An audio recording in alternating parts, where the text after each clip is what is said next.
from addiction to agency. What happens to a man when he stops living in constant stimulation and starts returning to his natural state?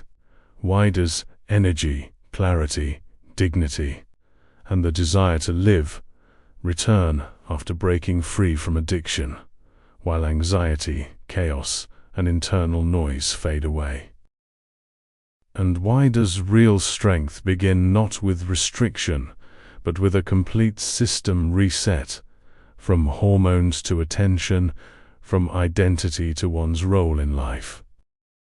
Effects of recovery and return to a natural state. Lowering prolactin, exiting the role of life's servant.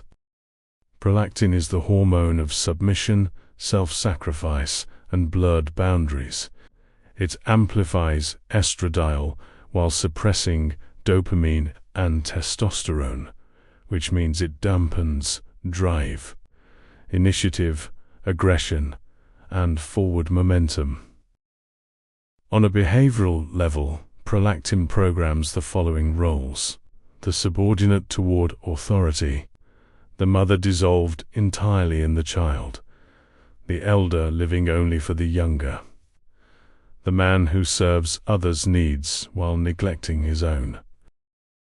With chronically elevated prolactin, the body stops perceiving you as the central figure of your own life. Your attention shifts away from your goals, away from your path, away from your future, and toward other people's emotions, problems, and destinies. Your own life begins to feel less important, not worth risking for, undeserving of energy.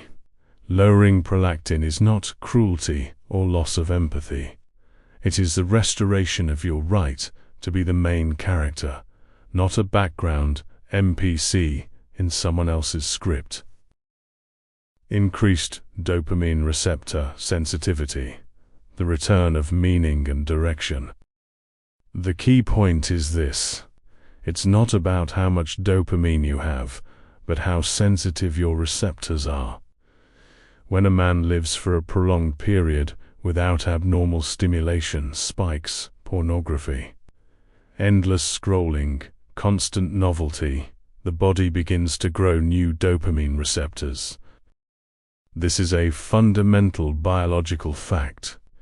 Among primates, social rank is directly tied to D2 dopamine receptor sensitivity. The higher the rank, the less stimulation is needed to feel motivation, curiosity, and meaning. Restoring dopamine sensitivity brings back creativity, the ability to connect ideas, interest in complex tasks, and most importantly, the ability to start and finish. Dopamine sensitivity determines whether you begin a project or abandon it halfway. Ask yourself honestly, how many opportunities did you lose, not because you couldn't succeed, but because you burned out and disengaged? Physical manifestations of dopamine recovery. The body never lies, as dopamine regulation normalizes. Posture straightens naturally. The eyes become clear and alert. Movements grow smooth and economical. Nervous agitation disappears. A man stops scattering energy and begins moving along efficient trajectories like a predator, not a startled prey animal. Anxiety reduction, the natural state of strength. Anxiety is not a personality trait. It is a biological marker of weakness in the system. As testosterone, serotonin, and GABA recover, anxiety dissolves on its own. Not only rational anxiety disappears, but also social anxiety, relational anxiety, existential anxiety. Anxiety is the default mode of a weak organism, one that should not provoke conflict or risk exposure. A strong system does not require anxiety to survive. Restoration of social confidence and communication. With abstinence and hormonal normalization, interaction with people stops being stressful. Fear of mistakes fades. Internal tension drops. Stability emerges. This is detected in body language, in voice tone, in movement. Even on a chemical level, people respond to you differently before you say a single word. Learning capacity, focus, and mental clarity return. Sexual attention control is the hardest form of self-regulation. If you can, neither suppress nor indulge, but direct your attention. You gain mastery over every other domain. You become capable of deep work, sustained effort, confrontation, creating what once felt impossible.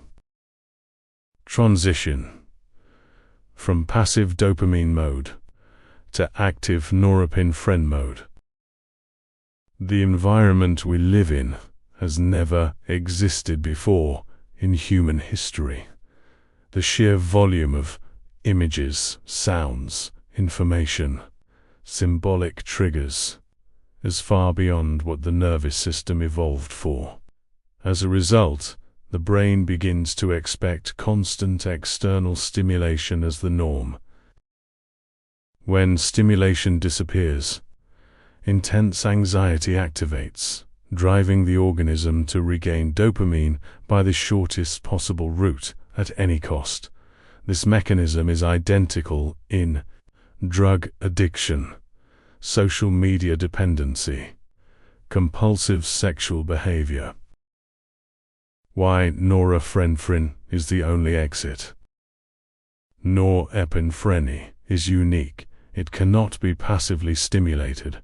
It does not arise from movies, fantasies, imagination. It emerges only through action, confrontation, risk, boundary defense. No screen can replicate what a man feels stepping into a fight, into responsibility, into danger. Norepinephrine has higher priority than dopamine. Dopamine governs desire and curiosity. Norepinephrine governs survival. When norepinephrine is dominant, passive behavior is automatically displaced. The true trigger of norepinephrine. The only consistent trigger is anger in response to being diminished by life. But for this to activate, you must stop anesthetizing dissatisfaction with dopamine hits. As long as discomfort is numbed, the brain does not recognize the situation as unacceptable, and transformation never begins. The 14 to 16-day window of truth. Only after fully disconnecting from external dopamine injections, escapism, and beginning brutally honest self-analysis, focusing on deficiencies, unmet needs, inner dissatisfaction, can norepinephrine awaken and shift a man from slave of impulse to architect of reality. Returning to a natural state is not about rejecting pleasure. It is about reclaiming control. When dopamine stops dictating your actions, you choose where your energy flows. And in that moment, a man stops reacting to life and becomes its cause. If this video helped you, subscribe now, because we are just getting started.